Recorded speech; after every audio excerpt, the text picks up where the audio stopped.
अगर आपका जो एलईडी है वो 5 बार ग्लो होता है तो उसका मतलब है कि यहाँ पे आपको ओवर करंट प्रोटेक्शन दिया है। ये जो एलईडी है वो कितने बार ब्लिंक होता है ये आप देख लीजिए। 8 बार जो है ये एलईडी ब्लिंक हो रहा है। हमने यहाँ पे कम वोल्टेज सप्लाई किया है, तो इसका मतलब यह है कि हमको इस मशीन में ओवर वोल्टेज और अंडर वोल्टेज प्रोटेक्शन मिलता है। नमस्कार दोस्तों, मैकेनिफाइड में आपका स्वागत है और उम्मीद करते हैं कि आप सब अच्छे होंगे। दोस्तों, ये जो आप मशीन देख रहे हैं ये है गोल्डन ब्लेड का RSB 7000, जो कि एक रिंग सॉ कटिंग मशीन है। दोस्तों, कंक्रीट को कटिंग करना है आपको तो ऑलरेडी पता है, कंक्रीट कटर्स आते हैं, नहीं तो आज के टाइम पे आपको रिंग सॉ मशीन्स आते हैं। कंक्रीट कटर अगर आप कंसिडर करते हैं 16 इंच का, तो उसमें आपको जो मैक्सिमम कटिंग कैपेसिटी मिल जाती है वो है 6 इंच का। अगर आप सेम साइज में यानी कि 16 इंचेस का रिंग सॉ मशीन लेते हैं तो आपको यहाँ पे उसका दुगना आपको कटिंग कैपेसिटी मिल जाता है, वो है 12 इंचेस का। तो दोस्तों, अगर आपको इस मशीन के बारे में पूरी जानकारी चाहिए तो आप इस वाले वीडियो के पहले वाले वीडियो आप देख सकते हैं। उसका जो लिंक है मैं आपको ऊपर आई बटन में दे दूंगा और आपको पहला जो कमेंट है उसमें भी आपको मैं दे दूंगा, और उसके साथ हम आपको डिस्क्रिप्शन में भी सेम लिंक आपको दे देंगे। तो पहले आप वो वाला वीडियो देख लीजिए अगर आपको रिंग सॉ के मशीन के बारे में किसी भी प्रकार का आइडिया नहीं है तो इस वाले वीडियो में दोस्तों हम आपको इस मशीन का एक डेमो दिखाने वाले हैं, और उसके साथ हम आपको इस मशीन का जो सर्विसिंग का जो बेसिक्स होता है उसके बारे में भी आपको बताने वाले हैं। तो दोस्तों, डेमो के लिए हमने यहाँ पे एक कंक्रीट का एक सैंपल बनाया है जिसके अंदर मैंने 6 सरिया डाला है, 6 रीबार डाले हैं, और अभी हम इसको रिंग सॉ की मदद से कटिंग कर रहे हैं।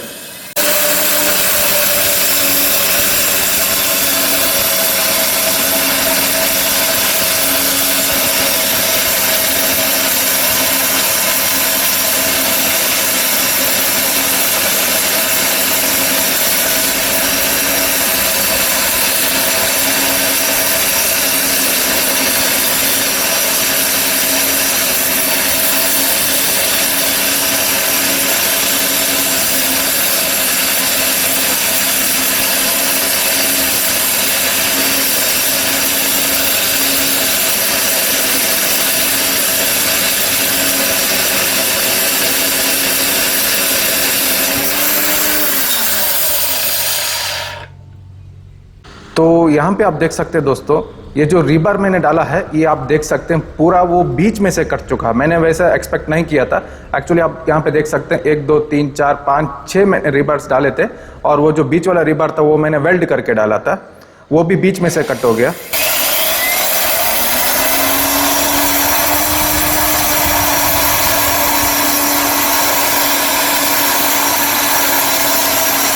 दोस्तों, मशीन के ऊपर मैंने किसी भी प्रकार का जोर नहीं डाला है। मशीन का जो वेट है वो है 12 केजीज का, उसके ऊपर ही ये काम कर रहा है। मैंने सिर्फ मशीन को प्लेस किया है और अच्छे से पकड़ के रखा है, कहीं फिसल ना जाए, और मशीन के ऊपर हम जोर नहीं डाल रहे हैं। मशीन जो है आसानी से जो है कटिंग करता है, रीबर मिले या उसको पत्थर मिले फ़र्क नहीं पड़ता है, सेम टाइम में आपका यहाँ पे भी कटिंग हो जाता है।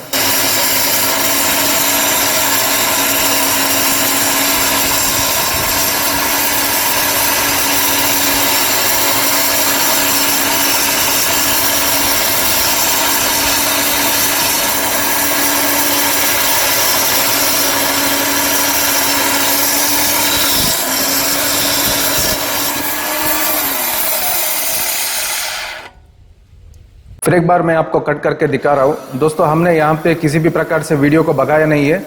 दोस्तों, एक चीज़ आप हमेशा याद रखिए, बिना पानी का आप इस मशीन को नहीं चलाएं।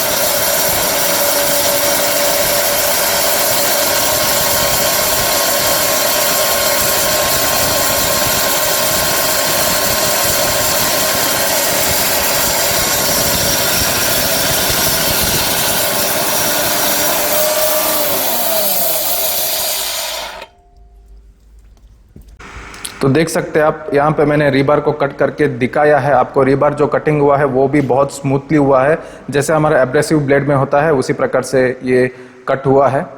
दोस्तों, अभी हम मशीन को साफ़ कर रहे हैं।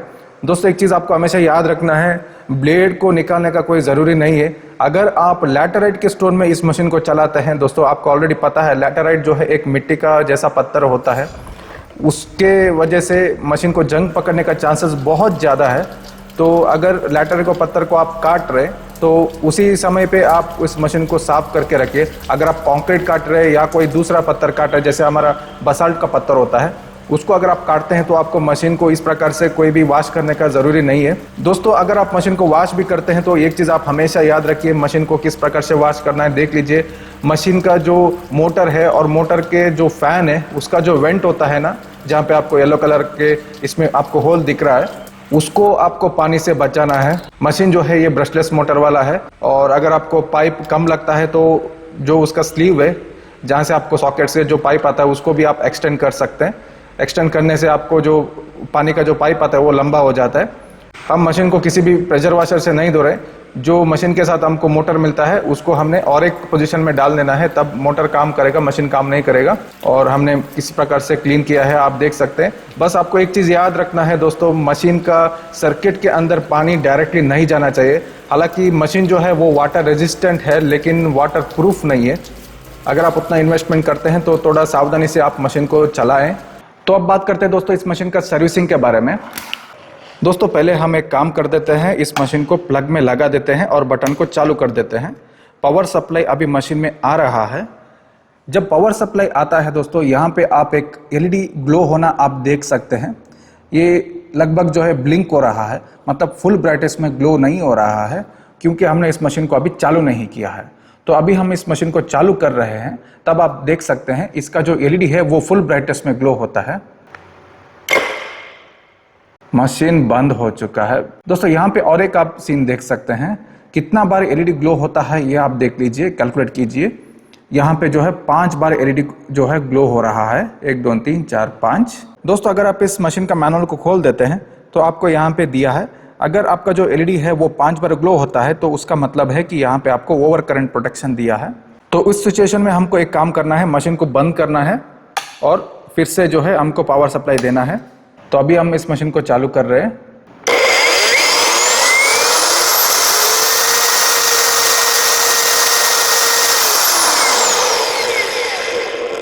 तो दोस्तों अभी आपने देख लिया, जब मशीन चालू रहता है तो आपको ये जो एलईडी है वो फुल ब्राइटनेस में ग्लो होता है, और जब आप इस मशीन को बंद करते हैं तब ये जो एलईडी है वो फिर से डिम बन जाता है। दोस्तों अगर हम इस मैनुअल को फिर से पढ़ लें तो यहाँ पे आप देख सकते हैं, अगर ये जो एलईडी है वो 2 बार फ्लैश हो जाता है तो उसका मतलब है कि यहाँ पे आपको इसका जो कंट्रोलर होता है यानी कि मदरबोर्ड होता है उसमें कुछ फॉल्ट हो सकता है, यानी कि उसके सेंसर्स में फॉल्ट हो सकता है। वैसे अगर आप 3 बार होता है तो भी ये कंट्रोलर का फॉल्ट हो सकता है। 4 बार हो जाता है तो ये मोटर में जो हॉल सेंसर लगा है उसका फॉल्ट हो सकता है। मशीन को आपको फिर से बंद करना है और चालू करना है। कभी कभार ये जो चीज़ें हैं ये अपने आप सही हो जाते हैं। और अगर ये 5 टाइम्स फ्लैश हो जाता है तो उसका मतलब है कि ये ओवर करंट प्रोटेक्शन है, इसको आपने ऑलरेडी देख लिया। अगर ये 6 बार फ्लैश हो जाता है उसका मतलब है कि ये ब्लॉक टर्न प्रोटेक्शन होता है। तो ये जो प्रोटेक्शन होता है बेसिकली हमारा मोटर का जो रोटर है वो घूमना नहीं चाहिए। जब आप ऑटोमेटिकली जब स्विच डाल देते हैं, चालू कर देते हैं, तो मोटर अपने आप ना घूमे, उसका ये प्रोटेक्शन होता है। जब आप बटन दबाएं तभी ये घूमे, ये इसका काम होता है। अगर ये जो एलईडी है ये 7 टाइम्स फ्लैश हो जाता है तो ये फेस प्रोटेक्शन होता है इसका। 8 बार अगर होता है तो ये अंडर वोल्टेज होता है, नहीं तो ये ओवर वोल्टेज होता है। और इसको क्या करना है यहाँ पे आपको दिया है। अगर ये 9 बार फ्लैश हो जाता है तो उसका मतलब है कि ये गर्मी के वजह से मशीन बंद पड़ा है। थोड़ा बार आप रुक लें तब अपने आप जो है मशीन फिर से चालू हो जाएगा। अगर ये 11 बार और 14 बार फ्लैश हो जाता है तो ये इसका कंट्रोलर का साइड से इशू है। दोस्तों मैं अभी आपको इसका एक अंडर वोल्टेज प्रोटेक्शन का एक छोटा सा डेमो दिखाने वाला हूँ। तो दोस्तों अभी आप जो वोल्टेज देख सकते हैं वो है 145 वोल्ट्स है, जिसको हम मशीन को अभी देने वाले हैं। किस प्रकार से हमने यहाँ पे कनेक्शन किया है ये आप देख सकते हैं। अभी मैं स्विच को चालू करने वाला हूँ। दोस्तों इस प्रकार का कनेक्शंस आप आपके काम के लिए ना करें। अगर आपको इसके बारे में आइडिया है तभी आप कर लीजिए, नहीं तो आपको इलेक्ट्रिक शॉक लगने का चांसेस ज़्यादा है। तो यहाँ पे जो है मशीन में वो पिछले वाला जो एलईडी है वो ब्लिंक हो रहा है। ये जो एलईडी है वो कितना बार ब्लिंक होता है ये आप देख लीजिए। 8 बार जो है ये एलईडी ब्लिंक हो रहा है, यानी कि इसका मतलब है हमने यहाँ पे कम वोल्टेज सप्लाई किया है, तब ये मशीन चालू होने का कंडीशन में नहीं है। तो इसका मतलब यह है कि हमको इस मशीन में ओवर वोल्टेज और अंडर वोल्टेज प्रोटेक्शन मिलता है। तो अभी मैं इसको निकाल रहा हूँ और इसको भी मैंने निकाल दिया। अभी मैं सीधे इसको यहाँ पे डाल रहा हूँ। अभी आप देख सकते हैं ये जो एलईडी है ब्लिंक होना बंद हो चुका है। तो अभी जो हमने वोल्टेज दिया है आपको पता है दोस्तों कितना दिया है, देख सकते हैं आप 247 का वोल्टेज है। अभी आप देख सकते हैं अब ये मशीन चालू हो सकता है। अब फिर से आप देख सकते हैं मशीन जो है वो चालू नहीं हुआ है, बंद पड़ा है। कितना बार अभी एलईडी ब्लिंक कर रहा है ये आप देख सकते हैं। 5 बार जो है ये एलईडी ब्लिंक कर रहा है। ये जो इशू है ना दोस्तों ये हमेशा आता है अगर आप 230 से ज़्यादा का वोल्टेज आप देते हैं। उस सिचुएशन में आपको टेंशन नहीं लेना, इसको मशीन को सिर्फ बंद करना है और चालू कर देना है। फिर से अगर आप इसको बटन को दबा देंगे तो मशीन आपका चालू हो जाएगा। दोस्तों एक छोटा सा टिप मैं आपको बताना चाहता हूँ, अगर ये वाला दिक्कत आपको आता है ना तो आप प्लग से इसको हटा दीजिए और ये वाला जो प्लग है ना इसको आप घुमा के डाल दीजिए। अभी हमने घुमा के डाला है। अभी आप देख सकते हैं एलईडी जो है ब्लिंक हो रहा है, अभी रुकेगा। अभी आप देख सकते हैं रुक गया है। अभी मैं मशीन को चालू कर रहा हूं।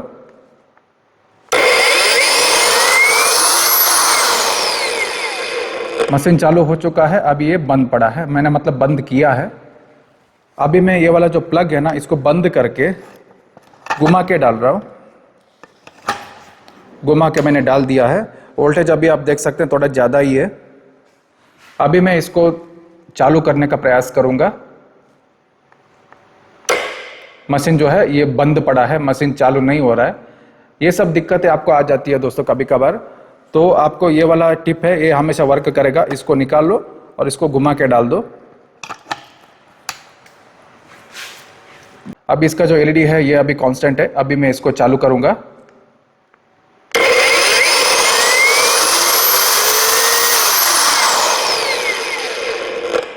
दोस्तों ये सब चीज़ें जो है ये सब बेसिक्स है। अगर आपका मशीन इस प्रकार से आपको दिक्कत करता है तो आपको बार बार जो है सर्विस सेंटर भागने का कोई ज़रूरी नहीं है। बेसिक टिप मैंने आपको बता दिया। अगर आपका एलईडी जो है वो 5 बार ब्लिंक करता है, वो उसका ओवर वोल्टेज सप्लाई की वजह से ब्लिंक करता है, यानी कि 230 से ज़्यादा अगर आप वोल्टेज देते हैं तो ऐसा होता है। आप उसका जो इनपुट प्लग होता है उसको आप घुमा के डाल दीजिए, आपका काम खत्म, मशीन फिर से चालू हो जाएगा। और अगर आपका मशीन 8 बार ब्लिंक कर रहा है, यानी कि इसका जो एलईडी है 8 बार ब्लिंक कर रहा है, तो उसका मतलब यह है कि आपने इधर ओवर वोल्टेज दिया है नहीं तो अंडर वोल्टेज दिया है। अंडर वोल्टेज का भी मैंने आपको डेमो यहाँ पे बना के आपको दे दिया है। और दोस्तों अगर आपको इस मशीन के बारे में कोई भी डाउट है तो आप हमको पूछ सकते हैं कमेंट बॉक्स में, हम अवश्य इसका रिप्लाई दे देते हैं। और दोस्तों अगर आपको ये मशीन को खरीदना है तो आप एक काम कर सकते हैं, आप आपके नजदीक के जो गोल्डन बुलेट के डीलर्स होते हैं उनको आप अप्रोच कर सकते हैं। वे आपको एग्जैक्ट प्राइसेस बताते हैं इस मशीन का आपके एरिया के हिसाब से। और अगर आपको गोल्डन बुलेट के डीलर्स के बारे में आइडिया नहीं है तो आप एक काम कर सकते हैं दोस्तों, हमने इस वीडियो को नीचे डिस्क्रिप्शन में एक लिंक दिया है, कंपनी का ईमेल आईडी भी दिया है। आप वहां पे जाके आपका डिटेल्स डाल देंगे तो आपको जो हमारे नजदीक के गोल्डन बुलेट के डीलर्स होते हैं वे आपको खुद कॉल कर देते हैं। दोस्तों अगर आपको वीडियो पसंद आता है तो कृपया आप इस वीडियो को लाइक दें, और अगर आपको मेरा चैनल पसंद आता है तो कृपया मेरा आप चैनल भी सब्सक्राइब करें। और मिलते हैं दोस्तों अगले वीडियो में, तब तक के लिए आप आपका ख्याल रखें। Thank you, have a great day, bye.